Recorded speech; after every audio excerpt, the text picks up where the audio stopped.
Can the direction of your home affect the value? It's very deceiving to think every home has a specific direction that will sell for more. So I understand that certain ethnicities and there's the Feng Shui and there's like all these different things, and certain people want a house that faces east.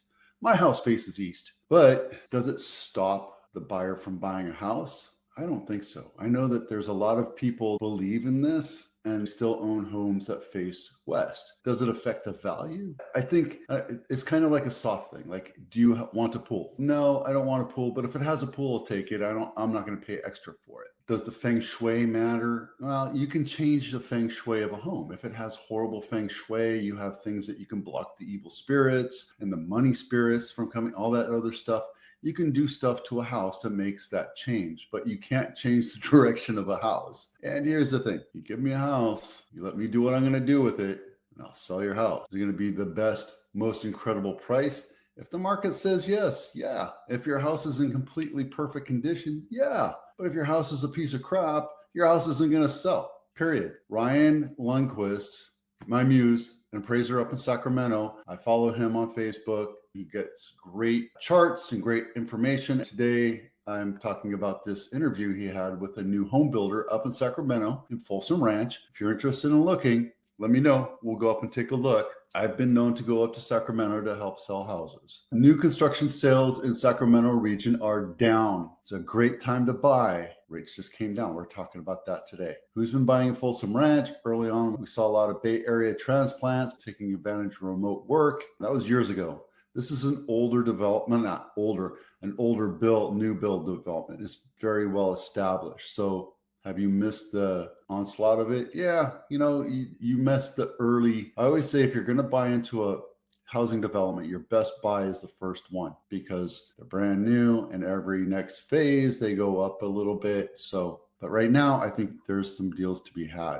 Matter of fact, I know that there's cuts in certain other places in Rockland area, and they're giving massive discounts or concessions to get people into the house because they have to sell their houses. Their investors are expecting that money. One of the most important, often overlooked, is buyer preference. Folsom Ranch is a home orientation, especially when it comes to south-facing homes. Whether or not a buyer personally cares about direction, the market clearly does. South-facing homes are often the ones sitting longer, and they're frequently what builders offer as quick move-ins with large incentives. They tend to be more common in builder inventory, which makes them less unique. Even if orientation isn't a factor for a particular buyer today, it will impact the resale. I don't think so. I call BS, because if all your living is on the back end of the house and your house is facing south and you're getting the summer sun, yes, it's going to be hot in the front area of the house, but you're not spending a lot of time in the front area of the house. You're spending it more in the back area of the house. So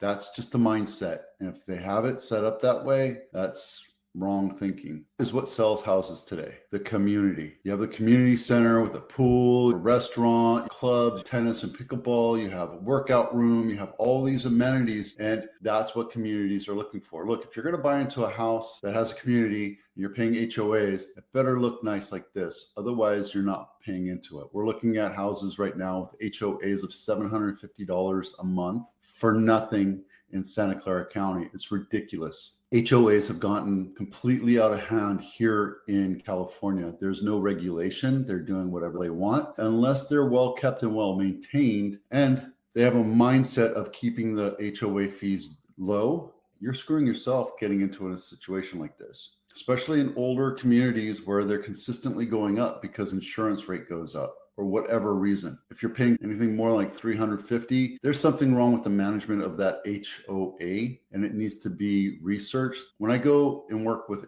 HOA or sell a house in an HOA, whether it's a condo or townhouse, there's a lady that will actually do an audit on everything and tell you what's right with the documents and how they run their business and what's wrong with it. And it's a disclosure that you need to know about, especially if your HOAs are expensive. Anything over $350, it's runaway. They have no control over that. So just be careful. But something like this It's worth the while because you get to enjoy it. You get the community together here and enjoy it. I put my parents into a retirement community in Henderson, Nevada, and we went to the community last week. We enjoyed it. They're fixing it up and their dues are $75 a month. Why are their dues only $75 a month where we're paying $750 for an old dilapidated townhouse? It doesn't make sense to me because California needs to have regulations over that.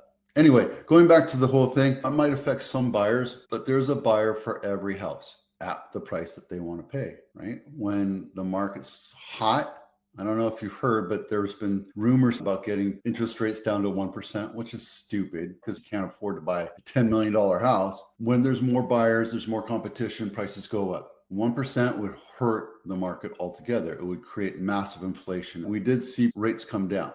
We're down to 6.68 for a 30-year jumbo, which is amazing. This is in anticipation for the FOMC testimony over this next week or at the end of September. We're expecting rates to come down even further. 6.68, you can buy it down a point and get closer to 5.5. See, people are getting quotes 6% right now for half a point. Full point here for 6%.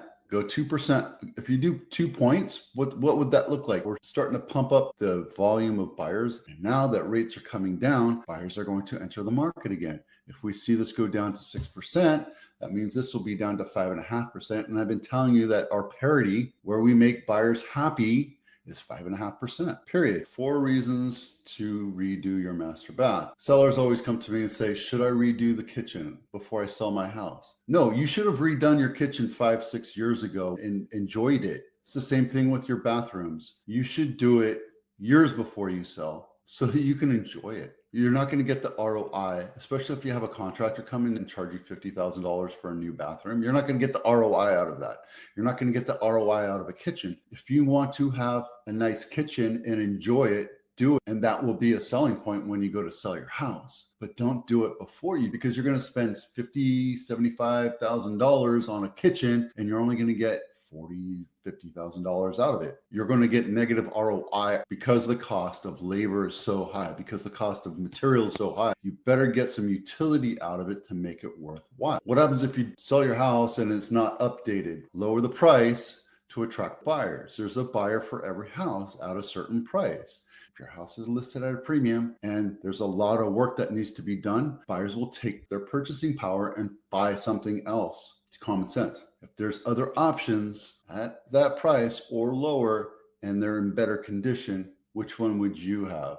Doesn't matter if it's a car, pot of gold, pot of crap, a pool, a phone, a computer. If it's a pot of gold versus a pot of crap, which one would you have? Which one would you buy? Because it gives good ROI. Yeah, good ROI, not excellent. Your best ROI is a front door, not a roof. You should replace the roof because it's safety and it leaks from going into your house and creating mold and mildew and infestation. And what's your best ROI is a front door? I don't know why it is, but it is. It has been for years. Because you can do a lot of it yourself. Yes. I've redone all my bathrooms myself. Some of them are in great shape, but they're done. I did the tile, the cabinets, the plumbing, the electrical. Everything is great, except I wish I did something differently on some of the tile.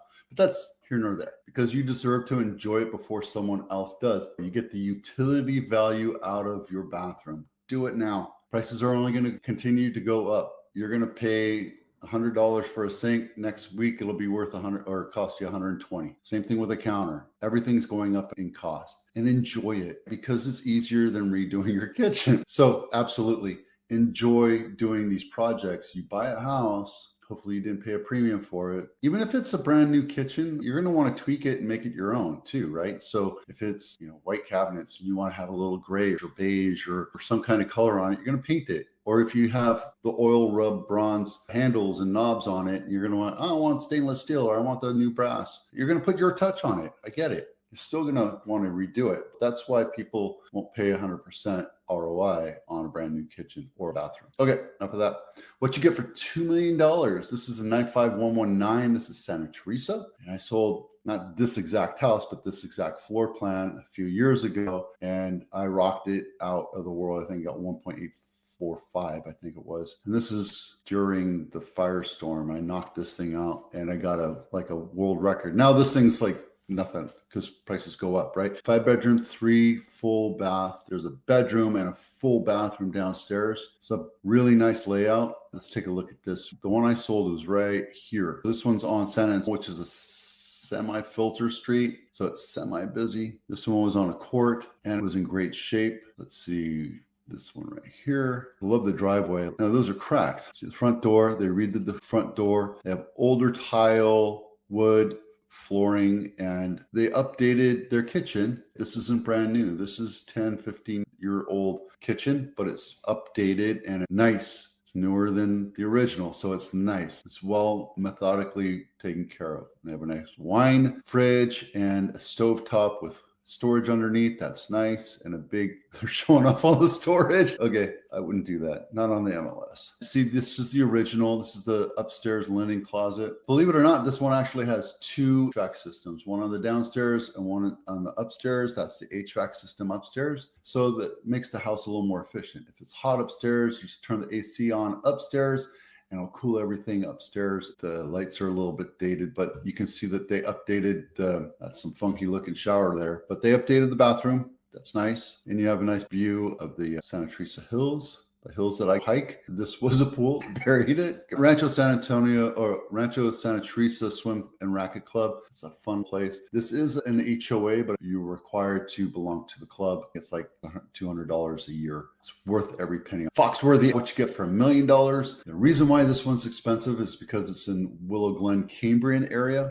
Not a great buy, I can tell you that right now. It's a 3-bedroom, 2.5 bath, 1,500 square feet. Not my listing. Out of $1 million. And the reason why it's so expensive is because it's on that busy, well, it's near there, but everything's original on it. This is a fixer-upper. And yes, you can tear everything down. You can tear down the paneling. This is set up for a quick sale. See how long it's been on market? 6 days. Let's keep an eye on this one. This one is in the rough. Doesn't even have floor plans, so shame on you, realtor. Nothing else really going on. Inventory is stabilizing right now. We're seeing in Santa Clara, inventory is coming down because we're at the tail end of the summer. People are coming back into school. Now we're going into the second season of selling, which is September, October. You're going to see some houses go on market. We might get a bump in inventory, but we're also going to see a higher volume of homes go into sale because rates are coming down. And this is 12 Bay area right here. And this is Santa Clara County active number of versus months of inventory. So we're still at balance right there, but here you go. What is this one? This one just shot up. This is San Martin. Okay, that's small. There's probably like 3 houses for sale there. But everything else is down below the 6-month mark. It's very healthy. And this is the US average, just so you can see.